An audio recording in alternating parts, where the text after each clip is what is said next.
द्रोणाचार्य के नेतृत्व में जब कौरवों की सेना युद्ध कर रही थी, वह महाभारत युद्ध का 10वां दिन था।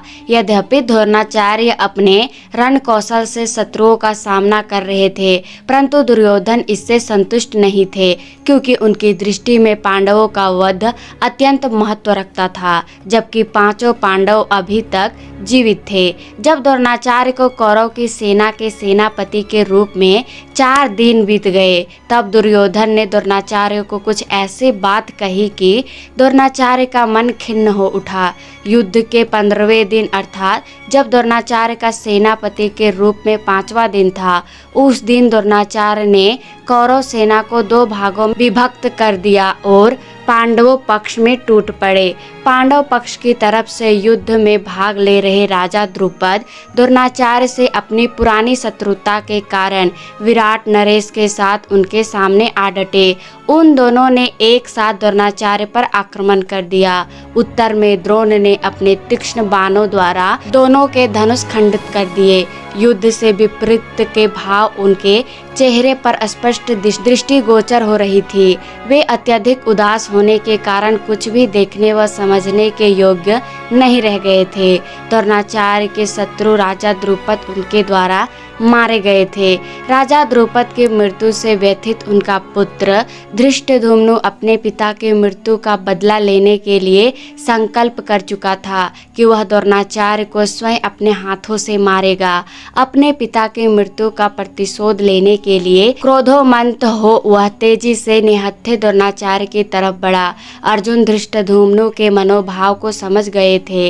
वे तीव्र स्वर में धृष्टद्युम्न से बोले, नहीं धृष्टद्युम्न, आचार्य का वध मत करना, उन्हें जीवित ही पकड़ लाओ, हम उन्हें सम्मान पूर्वक युद्ध बंदी बना लेंगे। अन्य पांडव ने भी अर्जुन के कथन का अनुमोदन करते हुए धृष्टद्युम्न को ऐसा ही करने को कहा, किंतु धृष्टद्युम्न पर प्रतिशोध का भूत सवार था।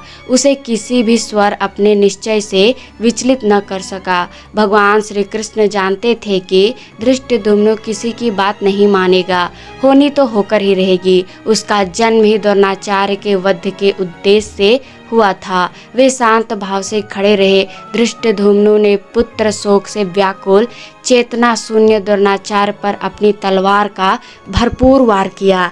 एक ही वार में द्रोण का मस्तक धड़ से अलग हो गया। द्रोणाचार्य के शव से रक्त की फुहार फूट पड़ी। अपने प्रतिशोध की ज्वाला शांत कर धृष्टद्युम्न अपने तलवार को उमंग में भरकर घुमाता हुआ सिंहासन नाद करने लगा। इस दृश्य को देख संपूर्ण पांडव सेना अपने विजय के मार्ग पर बाधक बने। द्रोणाचार्य की मृत्यु पर हर्षित हो उठे, परंतु युधिष्ठिर व अर्जुन के नेत्र अश्रुपूरित हो उठे। द्रोणाचार्य के वध से उनके हृदय में शोक उमड़ पड़ा। वे जानते थे कि शस्त्र अस्त्रहीन प्राणी पर वार करना धर्म के अनुकूल नहीं है। दूसरे द्रोणाचार्य उनके आचार्य थे, उन्हीं से उन्होंने सर्वप्रथम अस्त्र विद्या का ज्ञान प्राप्त किया था। इस घटना से दुखी हो युधिष्ठिर जैसे ही अपने रथ से निकट पहुँचे, तो वे अपना रथ देखकर आश्चर्यचकित हो गए। धर्मराज युधिष्ठिर का रथ धरती से सटा हुआ खड़ा था। यही उनके विस्मय का कारण था। दरअसल धर्मराज युधिष्ठिर सत्यनिष्ठ एवं धर्मपरायण पुरुष थे। उन्हें इन्हीं गुणों के कारण उनका रथ सदैव पृथ्वी से कुछ ऊपर उठाकर चलता था। इस बात से सभी परिचित थे, किंतु सदैव पृथ्वी से ऊपर रहने वाला उनका रथ आज पृथ्वी से सटा खड़ा था। यह उनके अब तक के जीवन काल में पहली बार हुआ था, जिस कारण धर्मराज युधिष्ठिर चिंतित व विस्मित भाव से श्री कृष्ण के पास पहुँचे और उन्होंने इसका कारण जानना चाहा। युधिष्ठिर की बात सुनकर भगवान श्री कृष्ण ने गंभीर स्वर में कहा, हे कुंती नंदन, आज तुम्हारे द्रोणाचार्य से जो कुछ भी कहा, यद्यपि वह तुम्हारी तरफ से पूर्णतः सत्य था, किंतु वह वास्तव में था तो असत्य ही, क्योंकि द्रोणाचार्य के साथ तुमने सत्य वचन कहकर भी छल किया था।